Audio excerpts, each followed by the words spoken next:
কোনো কংগ্ৰেছ বা বিৰোধী বিধায়ক সাংসদে নহয় নিলম্বনৰ পাছতেই খুদ আৰক্ষী বিষয়াই মহাৰাষ্ট্ৰত উদঙালে ইভিএম কেলেংকাৰী হোৱাৰ কথা তাৰ পাছতেই ভুৱা এনকাউণ্টাৰৰ গোচৰত গ্ৰেপ্তাৰ আৰক্ষী বিষয়াক এই অভিযোগ কিমান দূৰ সত্য নিৰ্বাচন আয়োগেও এই অভিযোগ অস্বীকাৰ নকৰি উলুটাই জিলা আয়ুক্ত আৰু সংশ্লিষ্ট প্ৰশাসনিক বিষয়াক তদন্ত কৰি প্ৰতিবেদন প্ৰেৰণ কৰিবলৈহে দিলে নিৰ্দেশ হয় মহাৰাষ্ট্ৰৰ নিৰ্বাচনত ইভিএম কেলেংকাৰী হোৱা বুলি উদঙাই দিলে খুদ আৰক্ষী বিষয়াই মহাৰাষ্ট্ৰৰ বিদৰ পাৰ্লিৰ ষ্ট্ৰং ৰুমত নিয়োগ কৰা আৰক্ষী বিষয়া ৰঞ্জিত কাছালেই কয় যে নিৰ্বাচনৰ দিনা তেওঁক ষ্ট্ৰং ৰুমৰ পৰা ইভিএম আঁতৰোৱাৰ কথা মনে মনে থাকিবলৈ মুণ্ডেৰ ঘনিষ্ঠ সহযোগী বাল্মিক কাৰ্ডে 10 লাখ টকা উৎকোচ দিছিল নিলম্বিত আৰক্ষী বিষয়া ৰঞ্জিত কাছালে বৃহস্পতিবাৰে অৰ্থাৎ 17 এপ্ৰিলৰ নিশা পুনে বিমানবন্দৰত উপস্থিত হোৱাৰ লগে লগে পুনৰ বিতৰ্কৰ সৃষ্টি কৰি জ্যেষ্ঠ ৰাজনৈতিক নেতাৰ বিৰুদ্ধে বিস্ফোৰক অভিযোগ উত্থাপন কৰে যোৱা মহাৰাষ্ট্ৰৰ বিধানসভা নিৰ্বাচনৰ সময়ত কাছালক মৌন হৈ থাকিবলৈ 10 লাখ টকাৰ প্ৰস্তাৱ দিয়া বুলি দাবী কৰি কাছালে ধনঞ্জয় মুণ্ডে অবৈধ উপায়েৰে নিজৰ আসন জয় কৰাৰ অভিযোগ উত্থাপন কৰে বিমানবন্দৰত সংবাদ মাধ্যমৰ সৈতে হোৱা কথা বতৰাত কাছালে অভিযোগ কৰে যে বিশেষভাৱে তেওঁক ইলেক্ট্ৰনিক ভোটিং মেচিন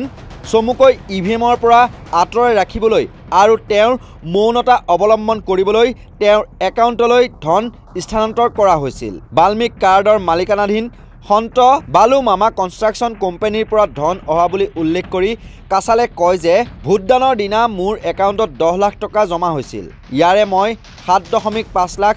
ঘূৰাই দিলোঁ বাকী থকা ধন ব্যক্তিগত খৰচৰ বাবে ব্যৱহাৰ কৰা হৈছিল তেওঁ লগতে কয় যে এই প্ৰতিষ্ঠানটো মহাদেৱ কাৰাট আৰু কালে নামৰ এজন সহযোগীৰ সৈতে অংশীদাৰিত্বৰে চলি আছে কাছালেৰ এই অভিযোগৰ পিছতেই তেওঁক গ্ৰেপ্তাৰ কৰা প্ৰসংগই ৰাজনৈতিক মহলত তুমুল প্ৰতিক্ৰিয়াৰ সৃষ্টি কৰিছে আনুষ্ঠানিকভাৱে আত্মসমৰ্পণ কৰাৰ পূৰ্বেই শুকুৰবাৰে অৰ্থাৎ 18 এপ্ৰিলৰ পুৱা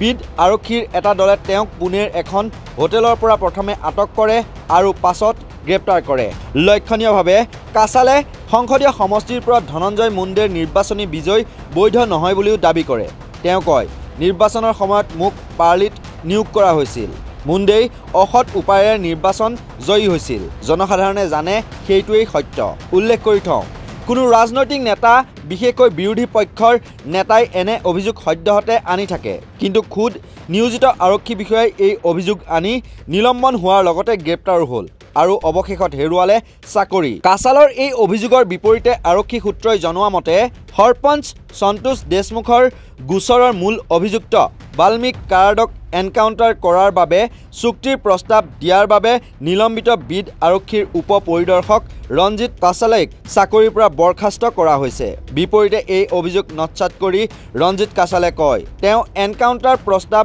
নাকচ কৰিছিল কাৰণ আইনে কাৰ্ডক শাস্তি দিব যদিহে কাৰ্ড গোচৰটোত দোষী হয় কাছালে তেওঁক অপহৰণ কৰি কলহাপুৰৰ বৰ্ষীলৈ লৈ যোৱা বুলিও দাবী কৰিছিল আৰু তেওঁৰ কৰ্তব্যৰ সময়সূচী ভোটদানৰ দিনা সলনি কৰা বুলিও দাবী কৰিছিল ইপিনে সমগ্ৰ ঘটনা পোহৰলৈ অহাৰ পাছতেই মুখ খুলিছে ভাৰতৰ নিৰ্বাচনী আয়োগে এক টুইট যোগে তেওঁলোকে কয় যে সংশ্লিষ্ট কৰ্তৃপক্ষৰ পৰা ইভিএমৰ প্ৰতিবেদন বিচৰা হৈছে আৰু সেই প্ৰতিবেদন লাভ কৰাৰ পাছতহে তেওঁলোকে ব্যৱস্থা গ্ৰহণ কৰিব পাৰিব নিউজ ডেস্কৰ ৰিপৰ্ট নৰ্থ ইষ্ট নাও